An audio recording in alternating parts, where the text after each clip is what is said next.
എന്നെ സംബന്ധിച്ചിടത്തോളം ഈ പറയുന്ന ഞാനൊന്നും അങ്ങനെ പ്ലാൻ ചെയ്തിട്ടൊന്നും ഉണ്ടായിരുന്നില്ല. ആക്ച്വലി ദീപു കുഞ്ഞിരാമായണം എന്ന് പറഞ്ഞ സിനിമ എഴുതിയത് ദീപുവാണ്, ഇതിൻ്റെ റൈറ്റർ ദീപുവാണ്. അപ്പോൾ കുഞ്ഞിരാമായണം കഴിഞ്ഞ് ഗോതയുടെ പ്രീ പ്രൊഡക്ഷനൊക്കെ നടക്കുന്ന സമയം തൊട്ട് ദീപു ഗുരുവായൂരമ്പല നടയിലിൻ്റെ സിനിമയെക്കുറിച്ചും അന്ന് പല ആർട്ടിസ്റ്റ് കോമ്പിനേഷൻ അതിനെക്കുറിച്ചൊക്കെ സംസാരിക്കാറുണ്ടായിരുന്നു. അപ്പോൾ ഈ രണ്ട് ആർട്ടിസ്റ്റുകൾ അന്നും ഇതിൻ്റെ അതൊരു മെയിൻ പ്രൊട്ടഗണിസ്റ്റുകളായിട്ടുള്ള രണ്ട് ആർട്ടിസ്റ്റുകളാണ്. അപ്പോൾ രണ്ടളിയന്മാർ. അപ്പോൾ ഇതന്ന് ഇങ്ങനെ ഈ ആർട്ടിസ്റ്റ് മറ്റേത് ആൾ എന്നൊക്കെ പറഞ്ഞ് അങ്ങനെ പല സംസാരങ്ങളും ഞാനും സജഷൻസൊക്കെ പറയുമായിരുന്നു, അങ്ങനെ ഇങ്ങനെയൊക്കെ.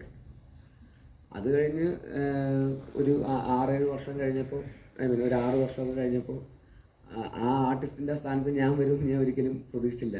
ഈ പറയുന്നത് കുഞ്ഞിരാമായണം എഴുതിയ ദീപുവിൻ, ഞാൻ റൈറ്ററായിട്ടുണ്ടായിരുന്നു, ഞാൻ സംവിധാനം ചെയ്ത പടത്തിൽ റൈറ്ററായിരുന്ന ഒരാളുടെ എഴുതിയ സിനിമയിൽ ഞാൻ അഭിനേതാവായിട്ട് വരുന്നത് ഒരിക്കലും പ്രതീക്ഷിച്ചൊരു കാര്യമല്ല.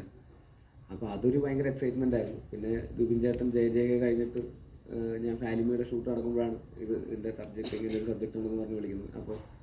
അപ്പോൾ കൂടുതൽ എക്സൈറ്റ്മെൻ്റ് ആയി. കാരണം ബിൻചേട്ടനായിട്ട് വീണ്ടും ഒരു സിനിമ ചെയ്യാമെന്നുള്ള. അപ്പോൾ പിന്നെ ദീപുവിൻ്റെ കൂടെ സ്ക്രിപ്റ്റാണ്. പിന്നെ E4 എൻ്റർടൈൻമെൻറ്റായിട്ട് വീണ്ടും കൊളാബറേറ്റ് ചെയ്യുന്നു. ഗോതയൊക്കെ പ്രൊഡ്യൂസ് ചെയ്തത് E4 എൻ്റർടൈൻമെൻറ്റാണ്.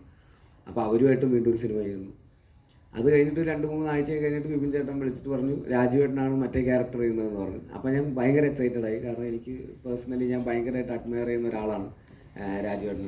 അദ്ദേഹത്തിൻ്റെ ഓൺ സ്ക്രീനും ഓഫ് സ്ക്രീനും ഒക്കെ ആയിട്ടും പല രീതിയിലുള്ള as an actor, as A director, as A producer, as A distributor ഇതെങ്ങനെ സാധിക്കുന്നു എന്നുള്ളതാണ് ഞാൻ ഇങ്ങനെ എപ്പോഴും ഞാൻ ഇതിൻ്റെ സെറ്റിലൊക്കെ വരുമ്പോൾ എന്നാലും ഞാൻ ഇങ്ങനെ ചോദിച്ച് മനസ്സിലാക്കാൻ ശ്രമിക്കാറുണ്ട്.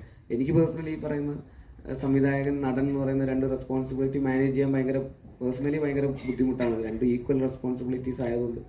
പക്ഷേ ഇതൊന്നും പോരാതെ കൺസിസ്റ്റൻ്റ് ആയിട്ട് കണ്ടിന്യൂസ്ലി ഇങ്ങനെ സക്സസ് ഡെലിവർ ചെയ്യുന്ന ഒരാളെന്നുള്ള രീതിയിൽ എനിക്ക് ഭയങ്കര റെസ്പെക്റ്റ് ഉണ്ട്. അപ്പോൾ അദ്ദേഹത്തിൻ്റെ കൂടെ ഒരു സിനിമയിൽ ഇങ്ങനൊരു പ്രൊട്ടഗണിസ്റ്റായിട്ട് ഉള്ളൊരു റോള്, അങ്ങനെ ഈക്വലി ഇമ്പോർട്ടൻ്റ് ആയിട്ടുള്ളൊരു റോള് ചെയ്യാൻ പറ്റുക എന്ന് പറയുന്നത് ഭയങ്കര അഭിമാനം തോന്നിയൊരു കാര്യം തന്നെയായിരുന്നു. അപ്പോൾ അതിന് ഒരുപാട് സന്തോഷം. ഇങ്ങനൊരു വേദിയിൽ അവസാനം ഇപ്പോൾ എല്ലാവരും കൂടി ഇങ്ങനെ ഇരിക്കുന്നു, ഒരുമിച്ചിരിക്കുന്നു. 16-ാം തീയതി റിലീസാവുന്നു. എല്ലാവരും കണ്ടിട്ട് അഭിപ്രായങ്ങൾ അറിയിക്കുക.